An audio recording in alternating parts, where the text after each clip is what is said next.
Hi, my name is Jeff Belts, and I'm going to be discussing how to get an occupational license if you're a resident of Garland, Texas, in Dallas County. We have a whole web page dedicated to just this one issue because there are so many people out there that need help with getting their license back in good standing through DPS right now. And what we're seeing is that many of them don't even realize how they actually got their license suspended. So the video is going to be two-part. One is going to be to discuss how you actually research the status of your license and determine what's wrong with it. And the next part of the video is going to be what we can do for you to get it back in good standing. Now, a lot of times people get pulled over and they get a ticket for driving while license suspended. Some of them get arrested, and they don't even know how they got there. And so the first thing we want to take a look at when we get those types of calls in our office is their basic eligibility through DPS. And the way we do that is there's a site that you can go to, and what I do for most clients is tell them just to Google three simple words, Texas, or four simple words, driver's license eligibility.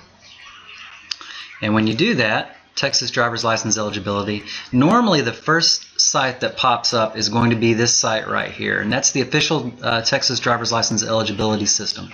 When you click on that, it takes you to a landing page that asks you for some identifying information: your driver's license number, your date of birth, the last four digits of your social.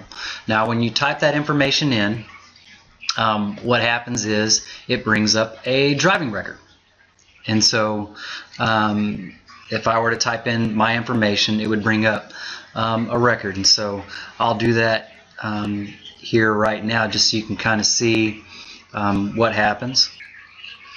Okay, now we're back, and I've typed in that identifying information, and it's brought up my basic driving record. Now, because I'm a lawyer and kind of understand this stuff, you're not going to see much on my record. But this is what you would also see on yours as well. You need to make sure that your name is correct up at the top. And then normally here, when people are dealing with driver's license eligibility issues, you'll see the words not eligible. Now those are key words on this site. If you see not eligible, that means that you more than likely are going to need to talk to a lawyer about obtaining an occupational license so that you don't get arrested when you're out driving on a suspended license or a license invalid. But below here, if you have a not eligible issue, it'll outline exactly what you need to do. Compliance requirements, any other requirements, any fees that are owed. And so this is a very valuable site to try to figure out what you need to do in order to get your license back in good standing. Now a lot of times what we'll see in this compliance requirement is, let's say it's an insurance case, they'll say, hey, you need to provide us with proof of insurance and your license is suspended indefinitely until you do that, or hey, you're automatically suspended for a year due to multiple citations, you need to obtain an occupational license. And so we'll look at this page, we'll gather all the information we can, come up with a game plan, and then set you on the right track to get you back in good standing with DPS. And so now that you've seen this site, I'm going to go back to our main site for Garland. It's garlandtrafficticketlawyer.com, and you click on the occupational licenses here. And that brings you back to basically what we do. Now, once we figure out whether or not you need an occupational license, let's say you do, then we're going to need to get some information from you. One, what's your driving schedule? Because an occupational license will only allow you to drive legally in the state of Texas for 12 hours a day. And so the way I explain it to my clients is you've been told by DPS that you're grounded, that you're not supposed to be driving. And even though you have an occupational license, you're still grounded.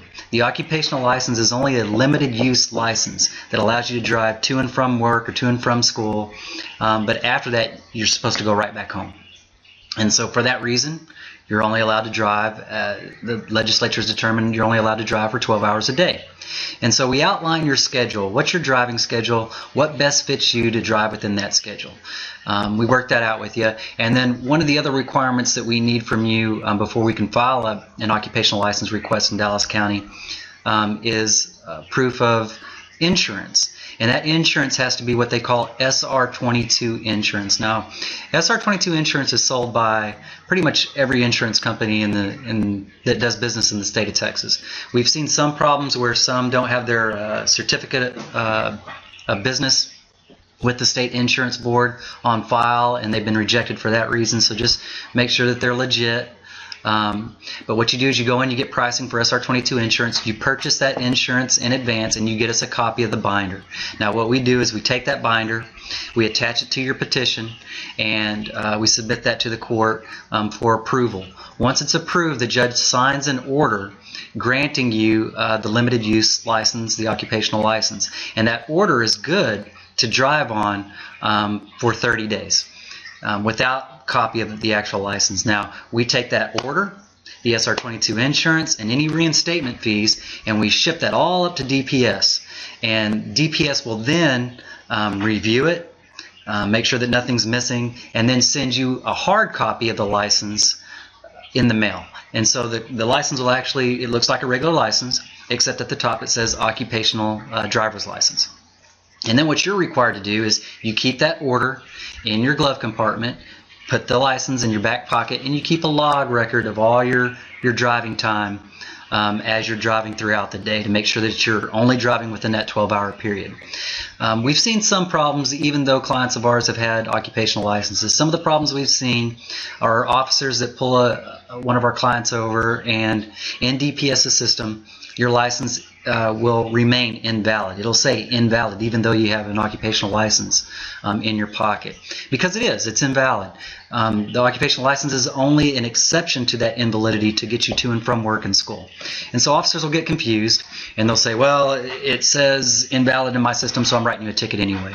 So when you come across that issue, don't argue with the officer, don't get upset, just give us a call. Normally what we'll do in that case is we'll plead you not guilty in that court, show them that you have an occupational license, and the prosecutor will dismiss that case based on the evidence that we provide them. So the main things that you're going to need from us, again, if you need an occupational license, is to come in, fill out our occupational license packet, give us your drive times.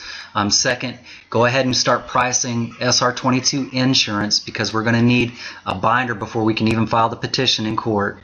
And then after that, make sure that you have all your reinstatement fees, which we'll discuss with you over the phone, ready to go, and of course your attorney's fees ready to go. I can tell you, mostly in our office, the fees range anywhere from we've charged as little as $850 in certain cases where it's really a streamlined case, but we've charged as much as $1,500 in order to get an occupational license for someone. Now, you may be saying, wow, $1,500, that seems like a lot. But that $1,500, what that does is that covers all your reinstatement fees. We pay those for you out of that $1,500. And you got to realize that an occupational license is good for 2 years. So really what you're paying is less than $50 a month in order to drive legally for up to 2 years, even though your license is ineligible. And I can tell you right now, that's cheaper than getting pulled over, getting arrested, going to jail, having your car impounded, and then dealing with the case afterwards. So if you need an occupational license, don't let the fees or the charges for that scare you away. There's many of our clients that set aside money as a payment plan in our office until they get the money together to actually file the full occupational license. We can work with you on that. Our goal really is to make sure that we have you out there driving legally. So regardless of your budget, regardless of the situation that you're in, if you think that you need an occupational license, give us a call today. Let us evaluate your case, set up a game plan, and get you started right back on the right track. So call us today. We're happy to help.